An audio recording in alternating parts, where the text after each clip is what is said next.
আসসালামু আলাইকুম। কেমন আছেন সবাই? আশা করছি আল্লাহর রহমতে ভালো আছেন। আলহামদুলিল্লাহ আমরাও ভালো আছি। আমার আরও একটি ব্লগে সবাইকে জানাই স্বাগত। ঘুম থেকে উঠেই আগে এসেছি রান্নাঘরে। আর আমাদের গৃহিণীদের তো ঘুম থেকে উঠেই রান্নাঘরে চলে আসতে হয় চোখটা মুছতে মুছতে। তো এসেই আগে বাসনপত্রগুলো মেজে নিচ্ছি, কেননা যে কোনো খাবার তৈরি করতে যেয়ে যেটার প্রয়োজন হবে সেটা হচ্ছে বাসন। তো সে কারণে আগে বাসনগুলো মেজে নিচ্ছি, নিয়ে তারপর অন্যান্য নাস্তা তৈরি করতে যাব।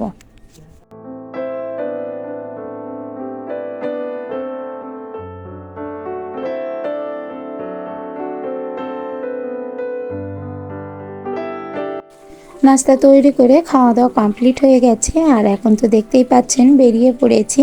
তো আজ তো প্রচুর পরিমাণে কুয়াশা পড়েছে, আর এতটা কুয়াশা পড়েছে যে এখান থেকে 10 ফিট সামনে যে কে আছে সেটাও কিন্তু বোঝা যাচ্ছে না।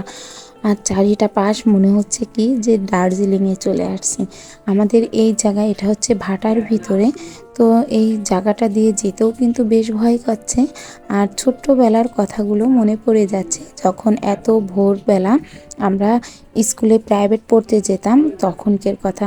টিউশনের জন্য যে যেতে হতো, ঠিক এইরকমটা শীতের সময় কুয়াশা পড়তো আর শীতে কাঁপতে কাঁপতে যেতাম। সেম যে স্মৃতিগুলো সেগুলো ভেসে উঠছে মেয়ের এই ছোট্টবেলায়। তো মেয়েকে নিয়ে স্কুলে যাচ্ছি, স্কুল থেকে এসে তারপর আবার রান্নাবান্না নিয়ে একটা ভিডিও করে নেব। তো স্কুল থেকে চলে আসছি, এসে তারপর নিজের গাছ থেকে মিচুরি কেটেছি, কেটে তারপর এগুলো কুটে একটু ধুয়ে নিচ্ছি। আজ রান্না করব মিচুরি ভাজি করব, আর রান্না করব লাউ তরকারি। দুইটাই আমার গাছেরই সবজি। এতটুকুর জন্যই তো কষ্ট করে গাছগুলো লাগানো। যে যেটাই বলুক না কেন, তবে আমার কিন্তু খুবই ভালো লাগে নিজের গাছের তরি তরকারি খেতে। এই যে লাউটা দেখেছেন, লাউটা দেখতে কিন্তু বেশ বড় দেখাচ্ছে, কিন্তু একদম জালি, ভিতরে এক ফোঁটাও কোনো রকম বিচির এখনো পর্যন্ত হয়নি। একদম কোনো রকম ক্ষুদ্র ক্ষুদ্র বিচি হয়েছে, আর পুরোটা কেবলমাত্র বড় হচ্ছে। তবে আজ আমার নানি এসেছে বাসায়, তো ভাবলাম উনি নতুন গাছের নতুন লাউ দিয়ে একটু খেয়ে যাক। আর সাথে বাজার করতে গেছিলাম হাজব্যান্ডের সাথে, সেখান থেকে কিনে নিয়ে এসেছি টাকি মাছ, তারপরে লাউ তরকারি। সরি, লাউটা তো আমার গাছের, এখানে একটু ভুঁড়ি নিয়ে আসা হয়েছে, সেগুলো উনি কেটে রেখেছে। আর এখানটাতে হয়েছে কাকলে মাছ আর বাটা মাছ, 3 রকমের মাছ কিনে নিয়ে এসেছি আজকে, কেননা মাসের প্রথম একটু বাজার সদাই করাই লাগে। আর এই দিনটাতে ভীষণ পরিমাণে ব্যস্তও থাকতে হয়। তো মাছগুলো ভালো করে ধুয়ে গুছিয়ে নিচ্ছি। এই মাছগুলো তো রান্না করব, আর বাদবাকি যে মাছগুলো আছে ওগুলো ডালায় রেখে দিয়েছি পানিটা ঝরার জন্য। যখন পানিটা ঝরে যাবে তারপর ওগুলো ফ্রিজে রেখে দিব।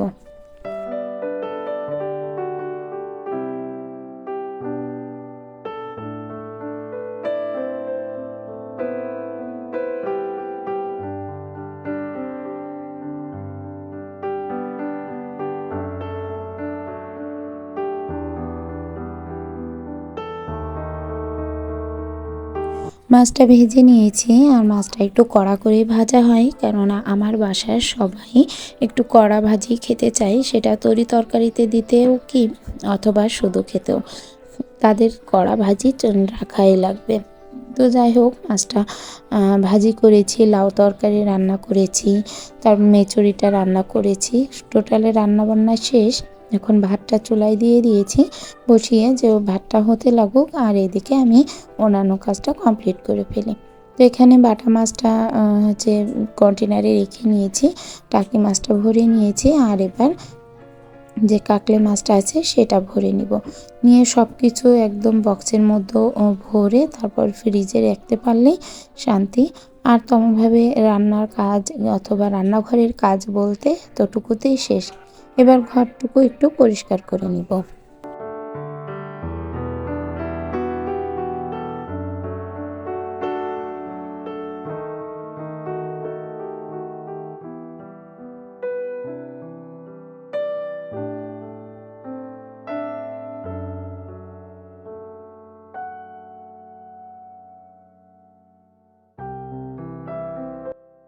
এই ওয়ারড্রবের পর ভীষণ পরিমাণে ময়লা পড়ে, সাথে তো ল্যাপটপ টিভি এই সবগুলোইতেই ময়লা পড়ে। তো সেগুলো আগে ভালো করে পরিষ্কার করে ঝেড়ে একটু মুছে নিচ্ছে হালকাভাবে।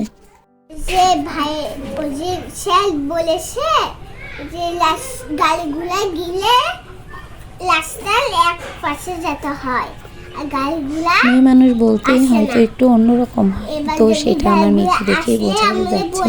ছোট থেকে হয়তো তাদের একটু একটু করে বোঝ ভিতরে চলে আসে। তো কিভাবে সবকিছু গুছিয়ে কথাগুলো বলছে একটু শুনুন। আর ওই যে আর খুঁজে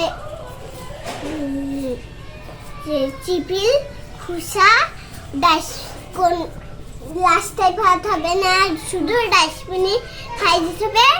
আর সেই জায়গায় ময়লা ওসব উঠায় আগুনে পুড়াই দিতে হবে। আর গাড়িগুলো যেতে পারবে। আর কিন্তু কিন্তু কিন্তু আগে ইট কটা উঠাই দিতে হবে, তারপরে গাড়িগুলো যেতে পারবে। আর স্কুল আর কি বলেছে? স্কুলে ভাত খেয়ে ঘুমাই, লিখে আব্বুর সাথে খেলতে বলেছে, আর পড়তে বলেছে। ও মামা তো তাহলে মামা কলেজ ড্রেস খুলে না এসে অফ করে দেবো। বিকেলের দিকে যখন মেয়েকে নিয়ে বসেছিলাম তখন ও কথাগুলো বলছিল, আমার ভাইয়া রেকর্ড করেছে কথাগুলো। তো ভীষণ ভালো লাগছে যে মেয়েটা একটু হলেও অল্প অল্প করে কিছু শিখছে এবং বড় হচ্ছে। তো এখানে আজ সন্ধ্যার সময় কোনো নাস্তা তৈরি করছি না, আজ করছি ধনিয়া পাতার আচার। তো এটা খুবই ভাইরাল হয়ে গেছে এখন, যে ধনিয়া পাতার আচারটা তৈরি করা। তো ভাবলাম আমি নিজেও একটু তৈরি করি। তো সেই কারণে যে জিনিসগুলো লাগে, তেঁতুল, রসুন, একটু লেবু পাতা, তারপরে একটু পাঁচফোড়ন, আর সাথে শুকনো ঝাল, তার সাথে দিয়েছি একটু সরিষা, সব কিছু একসাথে মিক্সড করে একটু বেটে নিয়েছি। আর তারপরে যে ধনিয়া পাতাটা ছিল সেটা কিন্তু কুচিয়ে নিয়েছি, কুচিয়ে তারপর একটু পানি শুকিয়ে তারপর হচ্ছে এটা হালকাভাবে নাড়াচাড়া করে নিয়েছি কড়াইতে। তারপর ওটা উঠিয়ে নামিয়ে নিলাম। নেওয়ার পরে এখন রসুন দিয়ে, তেজপাতা দিয়ে এর ভিতরে একটু গরম মশলা দিব। গরম মশলা বলতে শুধুমাত্র এলাচ ফল দেব দুইটা, একটু সেন্টের জন্য। আর যে যেমনটা ঝাল খেতে চান সেই পর্যায়ে সেইভাবেই দিবেন। আর এটার ভিতরে এলাচটা দিলাম, দেওয়ার পর এবার দেবো যে তেঁতুলটা গুলে রেখেছিলাম, কাই করে রেখেছিলাম সেই তেঁতুলটা দেওয়ার পর কিন্তু একটু ফেনা ফেনা মতো হবে, এটা হালকা হাতে নেড়ে চেড়ে নিতে হবে। আর এটার ভিতরে হলুদ লবণ একটু দিতে পারেন, আর যদি চিনি খান তাহলে চিনিটাও অ্যাড করতে পারেন। আমি তেমনভাবে চিনি খাই না, আচার বলতে আমার কাছে একটু ঝাল ঝালই ভালো লাগে, টক ঝাল, কিন্তু মিষ্টিটা খাওয়া হয় না, কারণ ভাতে মিষ্টিটা আমার কাছে ভালো লাগে না। তবে আপনারা খেলেই দিতে পারেন। তো সব কিছু একসাথে মিক্সড করে নিয়েছি, নিয়ে এটা হালকাভাবে যখন একটু কষিয়ে নেব, এই যে চাট মশলাটা করে রেখেছি সেটাও কিন্তু দিয়ে দিব, দিয়ে একসাথে সম্পূর্ণ ভালোভাবে মিক্সড করে নিব। এটা বেশিক্ষণ নাড়বো না, কেননা বেশিক্ষণ নাড়লে মশলাটা কিন্তু ভাজি হয়ে যাবে, বেশি তেমনভাবে সেন্ট থাকবে না। এবার যে ধনিয়া পাতা কুচিটা ছিল সেটা কিন্তু আগে থেকে আমি কড়াইতে নাড়াচাড়া করে যতটুকু পানি ছিল শুকিয়ে নিয়েছি। এবার সেটা সুন্দর করে একটু নাড়াচাড়া করে নিলাম। নেবার পর যে চাট মশলাটা ছিল সেটা দিয়ে দিচ্ছি। এটা আগে দিলেও হয় অথবা পরে, দুইটা দিয়ে দিলে হয়। অর্ধেকটা আমি আগে দিয়েছি আর কিছুটা পরে দিলাম। দিয়ে তারপর নাড়াচাড়া করে বেশ 2 মিনিট মতো, বেশিক্ষণ রাখা লাগবে না, 2 মিনিট মতো দিয়ে তারপরে হচ্ছে এটা হালকাভাবে জাল করে নাড়িয়ে চাড়িয়ে নামিয়ে নিলেই হবে।